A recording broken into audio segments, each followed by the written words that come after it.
Aries, kamusta kayo dyan mga Aries natin? So let's see, ano naman mga ayaw ni person mo na lagi niyong ginagawa mga Aries. Kuha tayo ng 3 cards for you Aries. Let's see. For Aries, please. For Aries.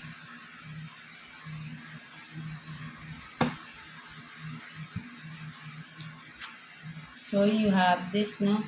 I'm not always an angel.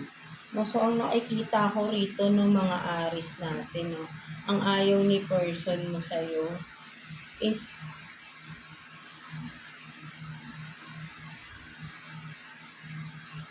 yung parang sabihin natin na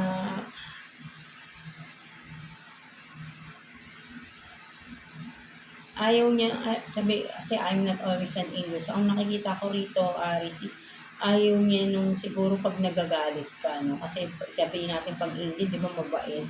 So, maybe kapag nagagalit ka, no, ayaw ni person mo yun, no? Na magalit ka, no? Something like that. Baka nakakatakot kayo magalit, no? For some of you. And then, it's not a big deal, no? So, ang nakikita ko naman dito, no, mga Aries, no, ang ayaw ni person mo sa'yo, no, is yung parang, ah, sabihin natin kung may nagagawa kayong kasalanan, no, parang sa inyo kasi hindi nyo yung ah, binibigyang halaga, no, yung mga parang baliwala lang sa inyo. But then kasi sa kay person nyo, parang ano yun, di ba? Parang dapat yun ma-acknowledge ba? Something like that. Parang para sa inyo, parang natural lang yun na parang baliwalain na lang agad, no? Parang hindi nyo binibigyan ng ano, yung kung ano man ito, no? Parang yun nga, no, palagi nyo sinasabi na kung may mga issues, no, parang ayaw nyong pansinin, no, so parang dinidate man nyo. So ayun yung ayaw ni person mo sa'yo, parang dinidate mo palagi yung mga sitwasyon, no, something like that. And then, go get some fresh air.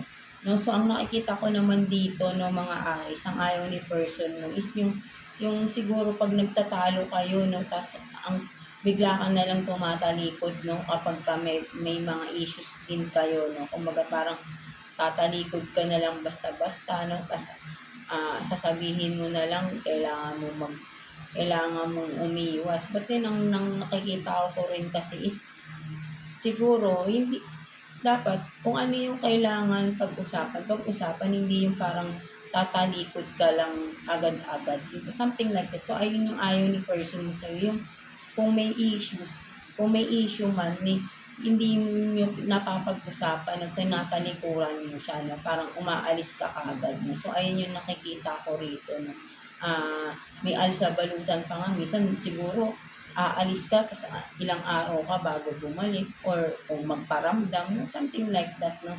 Parang hindi talaga totally napapag-usapan yung mga issue, no? Katulad dito sa it's not a big deal, no? Parang yung mga issues, hindi siya nare-resolve, or hindi talaga na nade-deadman, no? Or naahang ba, no? Something like that. So, ayun yung ayaw ni person mo sa'yo, no?